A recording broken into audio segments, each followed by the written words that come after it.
যখনই আপনি pen tool দিয়ে ব্যাকগ্রাউন্ড চেঞ্জ করতে যাচ্ছেন, দেখুন সঙ্গে সঙ্গে এই যে ক্লিক করছেন, ক্লিকের নিচে নিচে কেমন ধরনের যেন একটা কালো হয়ে যাচ্ছে। এটা কেন হচ্ছে চলুন আমি আপনাকে এই ভিডিওর মধ্যে ক্লিয়ারভাবে বুঝিয়ে দিই যে এটা কি কারণে হয় আর এটা আপনি কিভাবে ঠিক করবেন। প্রথমত আমি আপনাকে ভালোভাবে বোঝাই যাতে আপনি অনেক ক্লিয়ারভাবে বুঝতে পারেন। দেখুন, আপনি যদি টুলবারে আসেন, টুলবারে আসার পর আমরা তো সমস্ত কাজ এই টুলবার থেকে নিই, তাই তো? মানে যে কোনো কাজ করার জন্য আমাদেরকে এই টুলবারে আসতে হয়। তো টুলবারে যখন আপনি আসবেন, ধরা যাক এখানে আপনি মুভ টুলে ক্লিক করলেন। এবার কি হবে, মুভ টুলে ক্লিক করার পরে মুভ টুলের যে অপশান বার, সেই অপশান বারগুলো কিন্তু এই জায়গাতে দেখাবে। এই যে আমার মাউস পয়েন্টারটা আপনি ভালোভাবে লক্ষ্য রাখুন, এইখানে দেখাবে। যখন আপনি ম্যাজিক টুলে ক্লিক করবেন, দেখুন আমি ম্যাজিক টুলে ক্লিক করলাম। এবার ম্যাজিক টুলের যে অপশান বার দেখুন বন্ধুরা, এই জায়গাতে কিন্তু দেখাচ্ছে।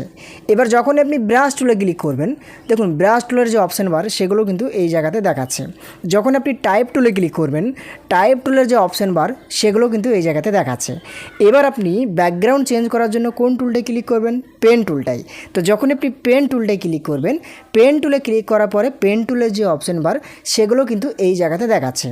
এবার ওই জিনিসটা কেন হচ্ছে দেখুন, পেন টুলের মধ্যে এই যে অপশান বারের মধ্যে যেগুলো আপনি দেখতে পাচ্ছেন, যে আইকনগুলো আপনি দেখতে পাচ্ছেন, এগুলোর মধ্যেও তো গোলমাল থাকতে পারে, তাই না? হয়তো এগুলোর মধ্যে একটা কোনো সেটিংস ভুল করা আছে যার কারণে ওরকম হচ্ছে। হ্যাঁ, আপনি সঠিক ধরেছেন।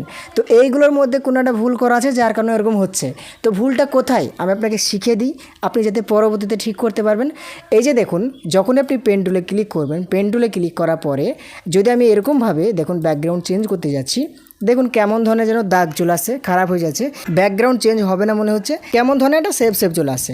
তো এটাকে আপনি যদি ঠিক করতে চান আমি আপনাকে বলি, দেখুন আমি পেন টুলে ক্লিক করেছি। এবার আপনি উপরের দিকে লক্ষ্য রাখুন, তো দেখুন এই জায়গাতে কিন্তু দুটো আপনার অপশান দেওয়া আছে অথবা আইকন দেওয়া আছে। একটা হচ্ছে চার কোনা টাইপের, কোনায় কোনায় ছোট্ট ছোট্ট পয়েন্ট, আর একটা হচ্ছে চার কোনা ঠিক আছে কিন্তু পেন টুলের আইকন দেওয়া আছে। এবার দুটো কিন্তু আলাদা আলাদা জিনিস। একটা হচ্ছে আপনার এটাই যদি আপনি মাউস পয়েন্টারটা নিয়ে আসেন, দেখুন এখানে লেখা চলে আসছে শেপ লেয়ার্স, আর এখানে যদি আপনি মাউস পয়েন্টারটা নিয়ে আসেন, দেখুন এখানে লেখা আসছে পাথ। তো দেখুন বন্ধুরা, যদি আপনি প্রথম কার্ডটাই সিলেক্ট করেন দিয়ে আপনি ব্যাকগ্রাউন্ড চেঞ্জ করতে যান, তাহলে কিন্তু আপনার এইভাবে নিচে ছায়া চলে আসবে, ব্যাকগ্রাউন্ড চেঞ্জ হবে না। অর্থাৎ এটা তো সেভ হচ্ছে, তাই না?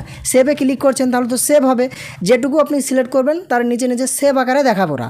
আর যদি আপনি এই মিডিল কার এইটাই সিলেক্ট করেন, পাতে সিলেক্ট করেন, এবার যদি আপনি ব্যাকগ্রাউন্ডটা চেঞ্জ করেন, দেখুন আপনার প্রবলেম ঠিক হয়ে গেছে। এবার কিন্তু আপনি ব্যাকগ্রাউন্ড খুব সহজেই চেঞ্জ করতে পারবেন। তাহলে এখানে আপনি বুঝতে পেরে গেলেন আপনি কোথায় সিলেক্ট করে রাখবেন। এই যে মিডিলে যেটা আছে, এই যে দেখুন পাথ বলে যেটা লেখা আছে এইখানে, এইটাই সিলেক্ট করে আপনি ব্যাকগ্রাউন্ড চেঞ্জ করবেন, দেখবেন আর ওই অসুবিধাটা কখনোই হবে না। তো আশা করি আপনি অনেক ক্লিয়ারভাবে বুঝতে পেরে গেছেন। ভিডিও ভালো লাগলে একটা লাইক করে দেবেন, আর চ্যানেলে নতুন হয়ে থাকলে চ্যানেলটাকে সাবস্ক্রাইব করে দেবেন আরও এইভাবে ভিডিও পেতে।